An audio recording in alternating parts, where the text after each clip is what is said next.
This is Fox 19 Now. Good morning. It's Sunday, August 3rd, and this is Fox 19 Now. I'm Kelly Rippin. A beautiful Sunday on tap. We're going to send it over to our meteorologist, Catherine Bodak, with a look at what we can expect for Sunday and this upcoming work week. Catherine? We begin this morning with the latest on a crash that sent a car off the top deck of the Brent Spence Bridge. It happened yesterday around noon. The images of this were absolutely incredible on the Kentucky side of the bridge near 5th Street. Now, it involved a fully loaded tractor trailer and several cars. The driver of that semi telling Fox 19 he was in the right-hand lane heading south when a car in the far left lane tried to take the 5th Street exit at the last minute. They collided, sending the car over the side down into the northbound lanes below. Now, 6 people were treated at UC Medical Center following the crash, but incredibly, nobody was seriously injured. Like a large explosion, like our final destination.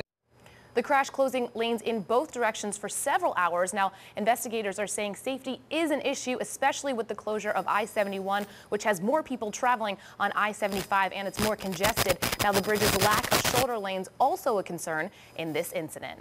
And police are still looking for the shooter who left a man brain dead. The incident happened at the corner of Court and Cutter Streets in the West End. Police say the suspect was last seen running through a courtyard near Court Street wearing all black. If you have any information that could help police, call Crime Stoppers at 513-352-3040. A fire tears through a home in Miami Township, leaving residents displaced this morning. This happened yesterday afternoon on Shallow Brook Court. The Miami Township Fire Chief says a lightning strike is likely the cause because it happened during a storm. Luckily, nobody was hurt. And take a look at this water main break in Miami Township.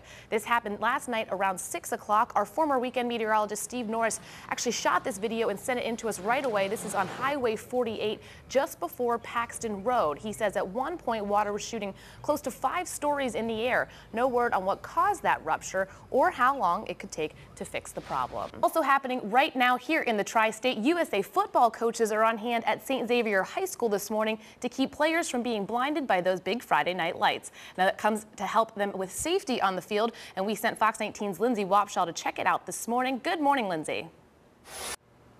Coming up on the Fox 19 Weekend Morning News, we take you inside one of the nation's hottest political races, the latest from Fancy Farm coming up. And doctors in Atlanta say there's no need to panic as the nation's first Ebola patient arrives in the States. We have details coming up next. Stay with us. Thank you, Catherine. Now, the first American infected with the Ebola virus is now in isolation at an Atlanta hospital. Now, officials at Emory University Medical Center say there's no need for the general public to worry. Dr. Kent Brantley arrived back in the United States yesterday, transported in a protective suit. Brantley and American missionary Nancy Wright-Bull both came down with the virus while working in the West African country of Liberia. I think it's unique that this is the first patient with Ebola in the United States. Emory is one of only 4 facilities in the country equipped to deal with this level of isolation. Wright-Bull is expected to be transferred to Emory within the next few days. Cram one of the country's biggest U.S. Senate races into a tiny pavilion in western Kentucky, and well, the stage was set for a showdown. Theo Keith from our sister station in Louisville has been at Fancy Farm since Friday morning among 20,000 screaming supporters from both parties. He has your exclusive look inside the event. House Republicans saying they did their job passing a border bill that critics say will never make it through the Senate. House members delaying their August recess by a day to pass the nearly $700 million legislation.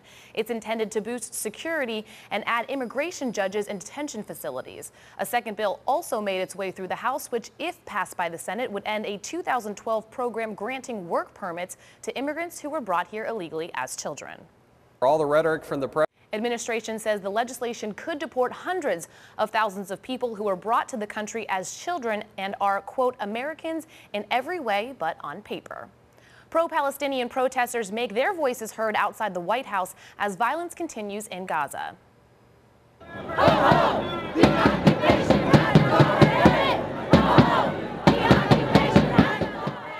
You can hear thousands marching on Constitution Avenue demanding a free Palestine and denounce Israeli attacks on Gaza. The ongoing Israeli-Palestinian conflict has taken lives on both sides, with more than 1,000 Palestinians and more than 50 Israelis dying in just 3 weeks of fighting.